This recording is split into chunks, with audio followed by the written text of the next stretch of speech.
마지막 7절은 함께 읽겠습니다. 주 안에서 항상 기뻐하라. 내가 다시 말하노니 기뻐하라.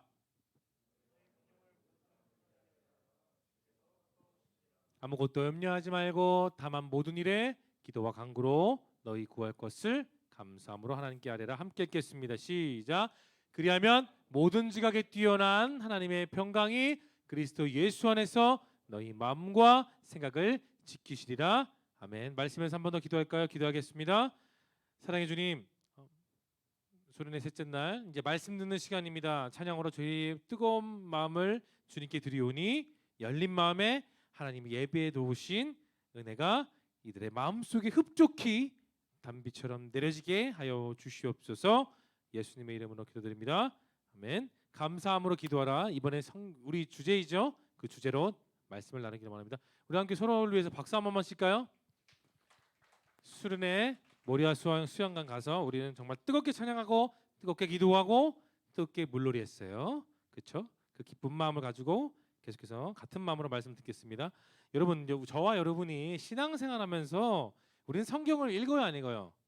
읽어요. 맞아요. 읽는데 그게 있어요. 잘 들어보세요. 성경 읽다 보면 유독 이 단어 앞에 잠깐 멈칫거릴 때가 있어요. 목사인 저도 마찬가지예요. 멈출 때가 될 때가 있어요. 이런 단어들 참 많아요. 그렇게 과연 내가 잘할 수 있을까 염려가 드는 그런 생각의 단어들, 오늘 본문에서 그 단어가 딱 등장해요. 뭘까요? 4장 4절에서 보면 따라해 볼까요? 항상. 항상. 그냥 말씀 그대로 보면 뭐 그럼 그렇지. 그냥 부사 그 정도의 느낌인데 아무 문제가 없어요. 그런데 이 단어가 그냥 평상시 아니면 성경책이나 우리 대화에서 있으면은 별다른 반응이 없고 그냥 물 흐르듯이 흘러가요. 그런데 이 단어가 막상 내 삶 속에, 다시 말해서 내 신앙생활 속에 항상이란 단어가 있으면 어떻게 할까요? 부담스러워요. 예를 들어 볼까요? 어제까지만 해도 막 화나는 일이 있었어요. 근데 억울한 일이 있고 답답한 일이 있었어요. 근데 좋은 일보다 오히려 좋지 못하는 일이 있고 억울한 일이 있고 짜증나는 일이 있고 화가 치밀어 오르는 일이 있는데 딱 말씀을 볼 때 항상 기뻐하라, 이 말씀이 눈에 들어올까요? 안 들어올까요? 안 들어와요. 그게 정답이에요. 그게 사실입니다. 맞습니다. 물론 오늘 본문 이 4절뿐만이 아니라 빌립보서는 사도 바울 선생이 있었어요. 근데 이 말씀의 시작은 바울일까요? 여러분? 바울이 이 말씀의 시작일까요? 아니에요. 따라 볼까요? 예수 그리스도. 더 크게 예수 그리스도. 예수 그리스도가 모든 말씀의 시작이란 걸 여러분 기억하시길 바랍니다. 사람이 주장하는 말 아니면 바울이 그냥 느낌에 따라서 감정 기복에 따라서 썼던 일기장처럼 보이는 편지였다면 우리는 이 성경 말씀, 우리는 이 바울의 서신서를 읽을 가치가 없어요. 전혀 없습니다. 사람이 주장한 말이라면. 그런데 4절에서 말하는 말씀은 사람의 말이 아니에요. 바로 예수 그리스도의 말씀입니다. 다시 말해서 전능하신 그 주님이 우리 모두의 삶 가운데서 절망에서 희망으로, 분노에서 기쁨으로, 억울함에서 소망으로 바꿔주시는 말씀이 우리가 지금 읽었던 주제 성경 말씀인 빌립보서 4장 4절부터 7절의 말씀이라는 겁니다. 하나님의 뜻을 통해 우리의 삶을 하나님이 이루실 거라는 희망의 메시지가 바로 우리의 성경 구절, 오늘 주제 성경이라는 거예요, 여러분. 그래서 항상이라는 단어는 우리 앞에서는 부담이 될 수가 있지만 이 단어를 예수 그리스도 앞에 내려놓으면 아무것도 아니에요. 주님이 하시기 때문에 우리가 항상 기쁠 수가 있고요. 예수님이 하시기 때문에 우리가 항상 희망을 가질 수가 있고요. 예수님이 시작하시기 때문에 우리 삶에도 그 승리의 시작이 일어나는 겁니다. 여러분 믿으십니까? 우리는 그 믿음으로 이 자리에 함께 있는 거예요. 그분을 믿는 사람들에게 반드시 이루는 확신의 단어, 따라합시다. 항상. 그것이 바로 승리의 단어랍니다. 예수님을 믿는 사람들에게 주어진 확실한 증거, 항상. 4절 본문 열어보세요. 다시 한 번 더 현대인의 성경으로 읽어보겠습니다. 시작.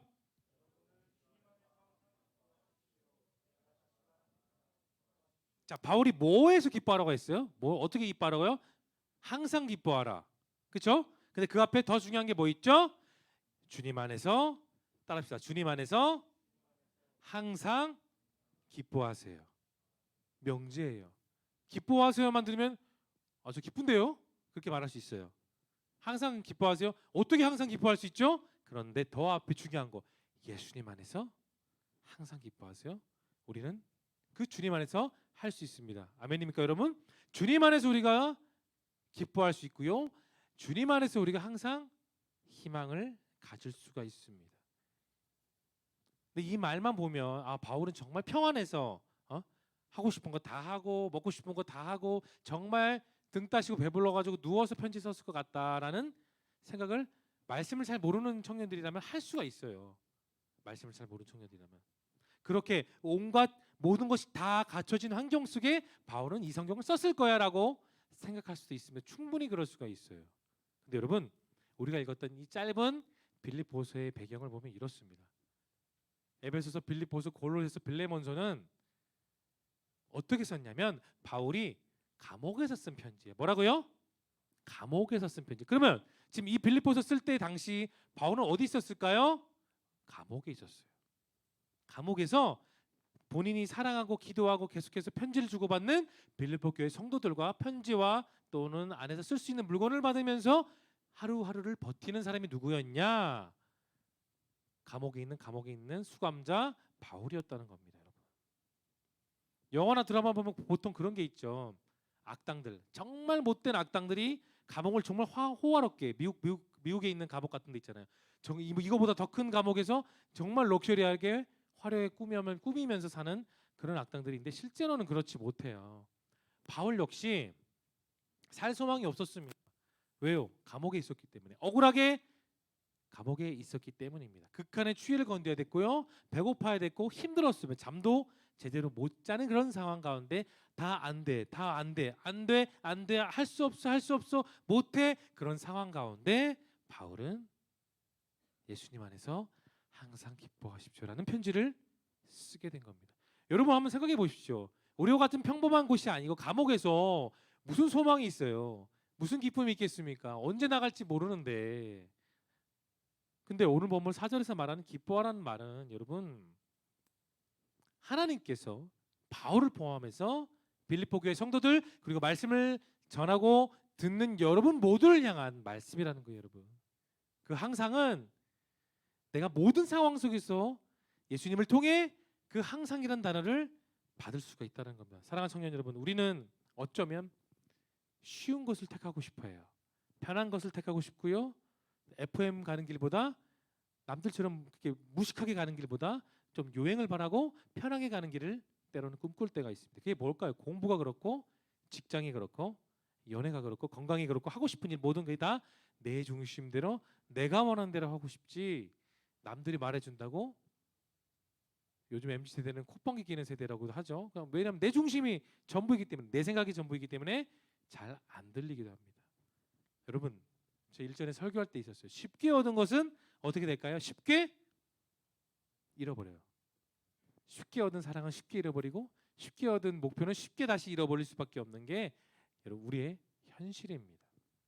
사랑도 사람도 물질도 다 마찬가지예요. 쉽게 얻은 것은 쉽게 빨리 사라지게 되어 있습니다. 쉬운 신앙도 마찬가지예요. 쉽게 자라왔던 어릴 때부터 쭉 자라왔던 교회 안에서 나는 유년부, 초등부, 중등부, 고등부를 걸쳐 청년부 쉽게 왔기 때문에 쉬운 신앙을 할 수도 있었을 겁니다. 여러분 무시해서가 아니라 그런 환경이 있다면 쉽게 자라게 되는 게 보통의 현실이에요. 기쁨도 마찬가지예요. 쉽게 얻고자 하는 기쁨은 정말 쉽게 금방 사라지는 게 그런 쉬운 기쁨입니다. 여러분 크리스찬의 삶은 항상 쉬지 말고 범사란 단어가 항상 같이 있어야 됩니다. 뭔지 알죠? 항은 따라합시다. 항상. 쉬는 쉬지 말고 범은 범사에. 우리는 어릴 때부터 많이 외워왔어요. 많은 시간 속에서 잘 외웠죠. 다른 것은 몰라도 항상 주 안에서 항상 기뻐하고 주 안에서 쉬지 않고 기도하고 주 안에서 범사에 감사할 수 있는 거예요. 여러분 그것을 기억할 수 있길 바랍니다. 제가 언젠가 약국에 간 적이 있어요. 코로나가 아니고 코감기가 있어서 약국을 간 적이 있는데 그 약사 선생님이 제가 있는데도 불구하고 안에서 막 너무 흥얼거리고 노래를 부르고 있는 거예요. 그래서 유행가인가 했는데 유행가가 아니고 찬송가더라고요. 흥얼흥얼 콧노래를 부르면서 약을 제조하고 있는데 약 제조 시간이 너무 오래 걸려가지고 약사님한테 물어봤죠. 자매님, 약사님 뭐가 그렇게 좋은 게 있어서 이렇게 흥얼거리십니까? 하니까 그런 말을 해요. 제가 신날 수밖에 없는 이유가 있어요. 왜냐?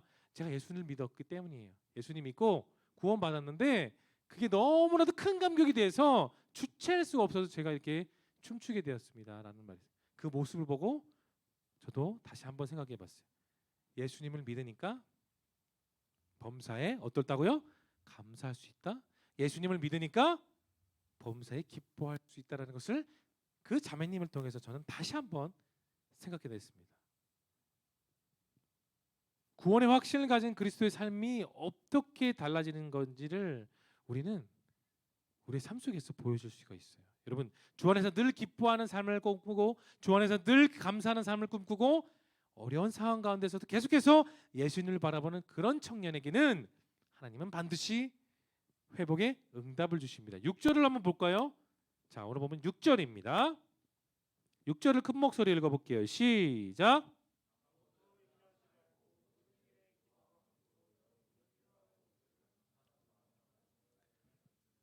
자, 4절에서는 어려운 말이에요. 항상 기뻐하세요. 6절에서는 또 뭐라고 그랬습니까? 지금 아무것도 염려하지 말라고. 말이 됩니까? 말이 돼요? 좀 솔직해 봅시다. 말이 됩니까? 말 안 돼요? 어떻게 아무것도 염려하지 않고 살 수가 있습니까? 당장 내일부터 또 직장 다녀야 되는데 또 직장 생활을 해야 되고 또 다양한 일들을 여러분이 스스로가 감당해야 되는데 어떻게 아무것도 염려하지 않고 살 수가 있을까요? 지금 내가 하고 있는데 문제 생기면 어떡하지? 좋지 못한 일이 내 인생에 발생되면 어떡하지? 우리는 우리의 일생을 살면서 우리의 삶 가운데 이런 생각을 쉽게 합니다. 정말 자주 들어요. 근데 염려는 이 성경을 쓴 바울도 마찬가지였어요. 복음을 전하는 그의 입장 앞에서 늘 불안했습니다. 늘 걱정이 심했고 늘 어렵고 외로웠어요. 누가요? 바울이요. 자, 바울이 왜 그랬는지 그 정확한 팩트를 보여줄게요. 넘겨볼까요? 고린도후서 11장. 좀 길어요. 23, 24, 25, 26, 27. 정확한 근거에 대한 바울이 왜 이렇게 힘들었는지 여러분 목소리로 읽어보겠습니다. 시작.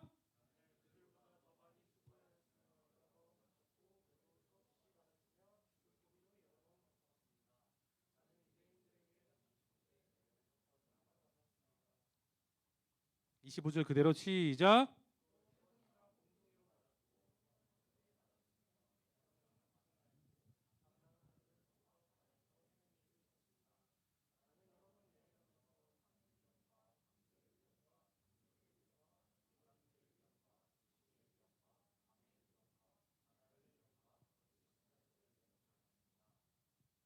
마지막 27절 또 수고하고 애쓰며 눈뜨면 밤을 지새운 적도 여러 번 있었고 줄이고 목마르며 수없이 굶주리고 추위에 떨며 헐벗기도 했습니다. 자, 이것만 읽어보면 어때요? 바울의 삶이 비참해요? 아니면 멋있어 보여요? 비참하죠. 그렇게 맞고 그렇게 위험을 당하고 그렇게 어려움 속에 추워서 떨고 배고파서 떨고 그런 상황 속에 있었던 사람이 누구였냐고요? 사도 바울이에요. 이 구절만 보면 정말 바울 애절하다, 참 불쌍하다 그런 생각은 당연히 듭니다. 이 입장에서 봤을 때 여러분 염려가 들지 않겠어요? 당연히 위험이란 위험은 다 겪고 어려움은 다 겪고 그런 어려움 속에 있었던 바울은 염려가 보이는 게 당연하지 기뻐하고 감사하는 거는 사치라는 게 더 맞지 않겠습니까, 여러분? 당연히 염려 들고 당연히 고민해야 되는 게 사도 바울의 당연한 입장인 게 맞아요. 저희 사실만 보면. 그러나 바울은 그럼에도 우리들에게 말하고 있습니다. 염려하지 마세요. 아무것도 염려하지 마세요. 주 안에서 여러분은 아무것도 염려하지 마세요라고 지금 편지를 정성스럽게 썼던 겁니다. 여러분, 염려가 가져다 주는 결과는 내 스스로에게 있을까요? 아니요. 하나님의 손에 있습니다. 하나님의 손에 계세요. 내가 걱정한다고 문제를 해결될까요? 아니에요. 내가 아무리 많은 걱정을 하고 아무리 많은 염려를 하고 아무리 많은 머리를 고민 싸고 걱정하고 생각해도 그 결과는 하나님께 있습니다.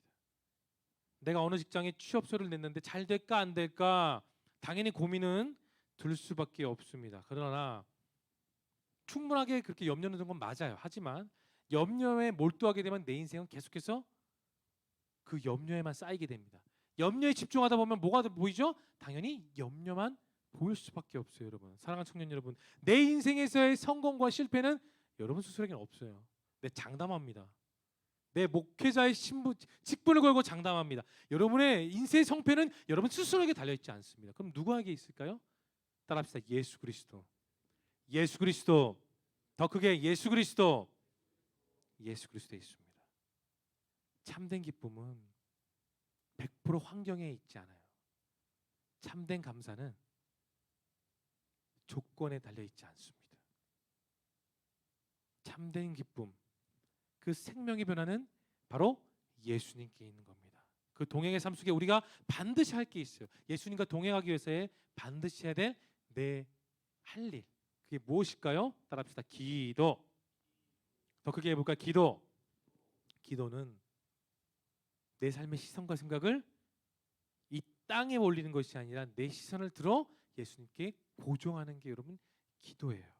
오늘 우리가 살고 있는 현실 만만합니까? 여러분 쉬워요? 아니죠. 우리의 현실은 학생이었던 또는 직장인이든 목사인 저도 다 마찬가지로 쉽지 않아요. 바울 역시 마찬가지였습니다. 뭐 하나 쉽게 할 수 있는 인생이 아니었잖아요. 아까 고린도후서 11장을 보면 뭐 하나 쉽게 할 수가 없었습니다. 바울도 돌도 맞았던 적도 있어요. 그러나 그 속에서 주님은 바울과 우리에게 말씀하십니다. 주 안에서 기뻐하고 염려하지 마세요라고 오늘 말하고 있는 겁니다. 이거는 하나님의 명령이에요. 뭐라고요? 하나님의 명령이에요. 그분의 명령은 반드시 내 삶 속에 이루어진다는 말씀이에요. 그게 바로 하나님의 명령입니다. 내가 하나님의 뜻을 배우고 또 알고 경험하고 있기 때문에 우리는 그분의 역사를 체험할 수가 있습니다. 근데 여러분 중요한 게 있어요. 여러분 반드시 알아야 될 게 있습니다. 내가 기도한다고 해서 100% 응답이 올까요? 아니에요. 기도한다고 무조건 100% 응답 오는 것은 아닙니다. 그 기도를 위해, 기도의 준비를 위해, 그 기도의 깊이와 열매의 깊이를 위해 주님은 우리의 시간을 늘리실 때가 있어요. 여러분 기도의 응답의 길이가 길어질 때가 있습니다. 그러나 주님이 여러분을 싫어해서 나 너 싫어하니까 기도 늦게 들어줄 거야, 그런 땡강 부리는 예수님이 아니에요. 여러분이 준비될 때까지, 여러분의 확신이 들 때까지, 여러분 마음에 확신이 들어서 그 예수님만 바라볼 때까지 주님은 계속해서 여러분을 그렇게 훈련하며 또 훈련해서 믿음의 기도에 응답이 올 때까지 기도하게 하십니다. 마가복음 11장 24절을 볼게요. 다 같이 읽어보겠습니다. 시작.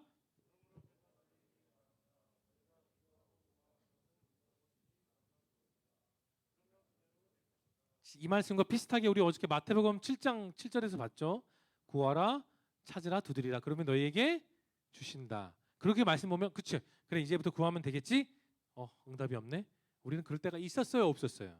분명히 저도 그랬고요. 여러분도 마찬가지입니다. 근데 중요한 것은 지금 우리가 읽었던 이 마가복음 11장 24절이나 마태복음 7장 7절에서 12절 말씀이나 똑같은 게 있어요. 똑같은. 뭐냐? 하나님 뜻에 순종하고 하나님을 기뻐하고 하나님을 사랑하고 하나님께 지속적으로 기도했을 때 그 기도에 응답을 온다 안 온다? 온다라는 겁니다. 지속적으로 해야 돼요. 끈기 있게 열성을 가지고 나의 열정을 태우고 나의 텐션을 태우고 나의 모든 것을 태워 기도해야 돼요. 그랬을 때 확실한 응답이 이렇게 오는 겁니다, 여러분. 성경에 많은 이야기도 있고요. 또 신앙의 많은 선배들이 말하는 그 기도의 능력들이 있었습니다. 기도는 여러분 삶을 변합니다. 그 여러분이 하는 그 기도는 여러분의 생각을 주님 뜻대로 변화시켜 줍니다. 근데 여러분 왜 기도 안 하십니까? 여러분 앞에 놓여져 있는 문제도 있고 고민도 있고 염려도 있는데 왜 자꾸 기도의 자리를 피하시고 기도를 맨 나중에 하겠다고 여러분 생각합니까? 기도가 부족해서 하나님의 도우심을 못 구하는 건 아니지 않습니까, 여러분? 크리스찬들은 눈에 보이는 것보다 눈에 보이지 않는 대상, 그 예수님을 우리는 믿고 살아가고 있어요. 주님이 나와 함께 하신다. 주님께서 나에게 진짜 도움이 되신다는 그 사실, 그 있는 그들의 사실을 내가 계속해서 구하고 경험하고 알게 될 때에 우리는 그 세상 어려움 속에서 승리할 수 있습니다. 그런 믿음을 가지고 사는 이들이 세상에 나갔을 때는 물론 흔들릴 수 있어요. 좌로우로 상하좌우로 움직일 수 있지만 내 신앙의 근본은 결코 여러분 뽑히지가 않습니다. 다시 한번 더 우리 본문 6절 7절을 열어볼게요. 6절 7절을 다시 한번 큰 목소리 읽어봅니다. 시작.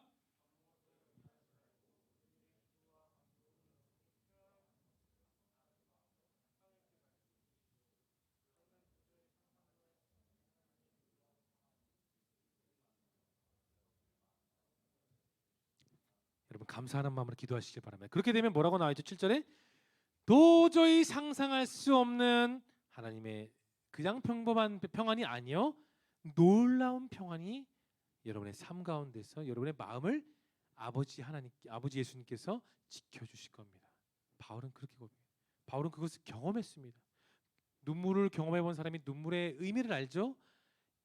이 말씀의 경험을 한 바울이기 때문에 바울은 그렇게 고백할 수 있었던 겁니다. 여러분이 지속적으로 기도하시되 감사한 마음으로 기도하십시오. 그러면 그 평안, 내가 하나 둘 셋 셀 수 없는, 그리고 그 깊이를 알 수 없고 그 넓이를 알 수 없는 하나님의 놀라운 평안이 여러분의 삶 가운데 날마다 펼쳐지게 되어 있을 겁니다. 주님께서는 그렇게 여러분 한 명 한 명을 지켜주셨고 지금도 지켜주시며 앞으로도 지켜주실 겁니다. 그래서 그 기도에 응답이 오고 그 기도에 대해서 우리는 확신을 가질 수가 있는 겁니다. 주님은 마치 카톡을 일시하는 것처럼 우리가 기도하고 그렇게 방치하시는 분이 결코 아니세요. 주님은 기도하는 이들에게 반드시 뭐 한다고 따라합시다. 응답해 주세요. 여러분 내가 겪고 있는 일들이 힘들다면 뭐 해야 될까요? 기도해야 됩니다. 계속해서 나에게 모함이 오고 어려움이 오고 공경에 처하면 주변 사람들이랑 내 스스로를 탓하는 것이 아니라 지금 기도할 때라고 여러분 생각해야 됩니다. 잘 하던 일이 갑자기 잘 안 되고 관계가 갑자기 틀어지고 내 인생에 어려움이 생길 때 여러분 스스로 신세한탄하지 마시고 그때 기도하십시오. 그분께 부르짖고 엎드리고 울고불고 떼를 쓰는 그런 어린아이처럼 여러분 저와 여러분 그렇게 기도해야 합니다. 내가 쉽게 다룰 수 없는 내 인생을 우리가 하나님께 드려야 됩니다. 여러분 인생을 하나님께 맡기며 기도하시길 바랍니다. 여러분의 부모님들이 왜 그렇게 수고하고 애쓰며 교회에서 헌신한 이유가 뭘까요? 죄송하지만 왜 그렇게 때로는 미련하고 왜 때로는 그렇게 어리석게 보이게만큼 그렇게 교회에 집착하고 기도하고 헌신하실까요? 그 이유가 무엇일까요, 여러분? 기도 응답을 받으셨기 때문입니다. 그 응답의 확신이 있기 때문에 계속해서 하나님께 올인하고 하나님께 집중하고 교회를 위해서 헌신하고 계시는 겁니다. 여러분의 부모님들이요. 아시겠습니까? 기도는 바로 그렇게 확실하게 하나님의 뜻을 받는 거예요. 내 인생, 내 목표, 살아가는 모든 과정들이 다 내 손에 있는 게 아니라 여러분 하나님 손에 있음을 고백하며 기도하며 나아갈 수 있기를 예수님의 이름으로 축복합니다. 우리 빌립보서 4장 11절부터 13절 읽어볼게요. 마지막 절인데 11절, 12, 13절 크게 읽어봅니다. 시작.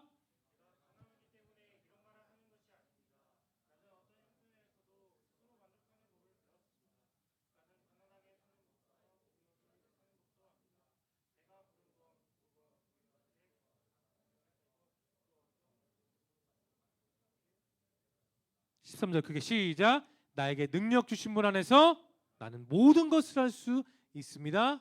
아멘. 사랑하는 청년 여러분, 오늘 이 빌립보서를 쓴 사도 바울의 입장을 여러분의 입장으로 대입시켜 보시기 바랍니다. 다양한 어려움, 아까 읽었던 고린도후서 11장 23절에서 27절의 말씀을 여러분 인생에 대입시켜 봐요. 관계성의 어려움, 직장에서의 어려움, 내 인생 삶에서의 어려움, 학업에서의 어려움, 교회 신앙에서의 어려움, 그 모든 어려움이 있는 여러분의 인생 가운데 그 어려움을 완전히 변화시켜 주시는 예수님, 그 예수님이 여러분께 있기 때문에 나는 아무것도 염려할 수 없습니다. 나는 기쁨으로 하나님께 기도할 수 있습니다가 여러분의 신앙의 고백이 될 수 있는 겁니다.